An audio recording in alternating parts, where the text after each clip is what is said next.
नमस्ते। एक सवाल है, क्या किसी की मेहनत की कमाई बस बैंक में रखी है या फिर वो उसे बढ़ते हुए भी देख पा रहा है? आज हम इसी पर बात करने वाले हैं कि कैसे अपनी बचत को वेल्थ बनाने वाले एक पावरफुल इंजन में बदला जा सकता है। चलिए इस सफर पर आगे बढ़ते हैं।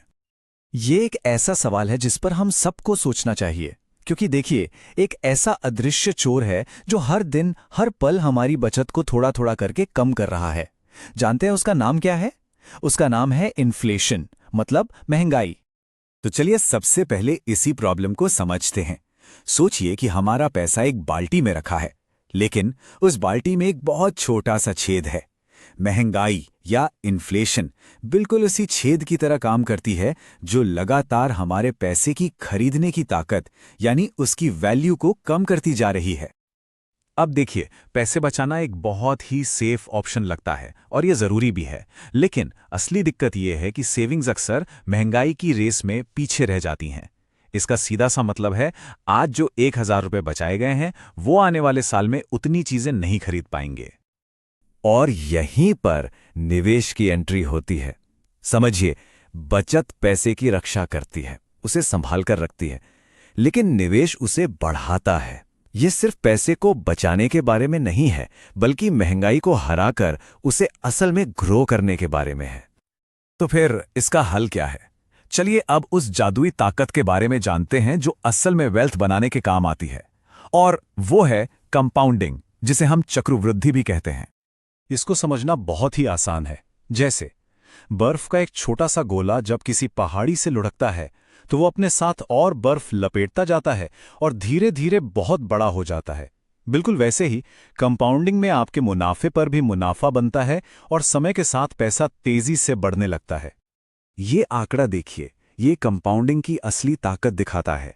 जरा सोचिए, सिर्फ 1,000 रुपए का छोटा सा निवेश, अगर उस पर 7% का रिटर्न भी मिले तो 30 साल में वो बढ़कर 7,600 रुपए से ज्यादा हो सकता है। समय और कंपाउंडिंग, ये दोनों मिलकर छोटे निवेश को भी एक बड़ी दौलत में बदल सकते हैं। और इसे कैलकुलेट करने का एक मजेदार तरीका भी है। इसे कहते हैं रूल ऑफ 72।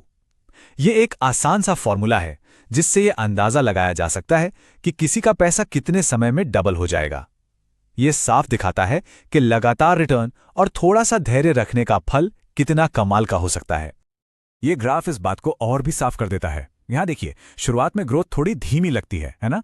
लेकिन जैसे जैसे समय बीतता है ये तेजी से ऊपर जाती है। ये एक सीधी लाइन में नहीं, बल्कि एक कर्व में बढ़ती है। यही तो है कंपाउंडिंग का असली जादू। तो अब हम ये तो समझ गए कि निवेश क्यों जरूरी है। तो चलिए अब कैसे पर चलते हैं। निवेश शुरू करना कोई रॉकेट साइंस नहीं है, बल्कि एक साफ सुथरी प्रक्रिया है। ये रहा एक सिंपल सा रोड मैप। ये 5 स्टेप्स एक तरह से कामयाबी का रोड मैप हैं। सबसे पहले एक मजबूत नींव तैयार करें, फिर अपने लक्ष्य तय करें, फिर सही इन्वेस्टमेंट चुनें, जैसे कि ETF या म्यूचुअल फंड, जो एक साथ कई कंपनियों में पैसा लगाने का एक आसान तरीका है। फिर अकाउंट खोलें और आखिर में अपने निवेश को फैलाएं, यानी डाइवर्सिफाई करें। ये एक लॉजिकल प्रोसेस है जिसे कोई भी फॉलो कर सकता है। और जब हम डाइवर्सिफिकेशन की बात करते हैं तो उसका एक उदाहरण कुछ ऐसा हो सकता है। मतलब सारे अंडे एक ही टोकरी में नहीं रखने हैं। अपने पैसे को अलग अलग जगहों पर बांटने से रिस्क कम हो जाता है। ये एक नए निवेशक के लिए काफी बैलेंस्ड अप्रोच है। लेकिन सिर्फ सही कदम उठाना ही सब कुछ नहीं है। निवेश में असली कामयाबी मानसिकता और आदतों से आती है। ये सिर्फ नंबरों का खेल नहीं है, ये एक माइंड गेम है।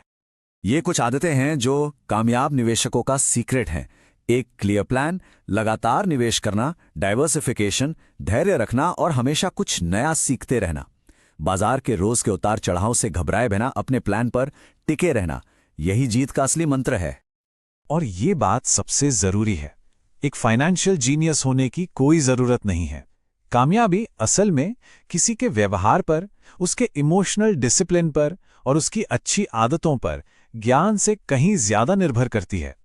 चलिए अब एक बहुत ही जरूरी टॉपिक पर बात करते हैं, रिस्क। हाँ, निवेश में रिस्क होता है, लेकिन इसे समझना और मैनेज करना बिल्कुल मुमकिन है। ये टेबल रिस्क और रिवॉर्ड के बीच के रिश्ते को बिल्कुल साफ साफ दिखाती है। आमतौर पर जहां ज्यादा रिटर्न की उम्मीद होती है वहां रिस्क भी ज्यादा होता है। जरूरी यह है कि अपने लक्ष्य और रिस्क लेने की क्षमता के हिसाब से एक सही बैलेंस ढूंढा जाए। और ये समझना बहुत ही जरूरी है कि असली खतरा बाजार के गिरने या चढ़ने में नहीं है, बल्कि इस पर हमारे रिएक्शन में है। डर में आकर बेच देना या लालच में आकर किसी भी चीज में पैसा लगा देना, यही सबसे बड़े नुकसान की वजह बनता है। तो फिर इसका उपाय क्या है? अपने प्लान पर टिके रहना। डाइवर्सिफिकेशन सुरक्षा देती है और लॉन्ग टर्म सोच बाजार के रोज के शोर शराबे से बचाती है। यही वो तरीका है जो समय की कसौटी पर खरा उतरा है। और आखिर में ये एक सवाल हम सबके लिए है।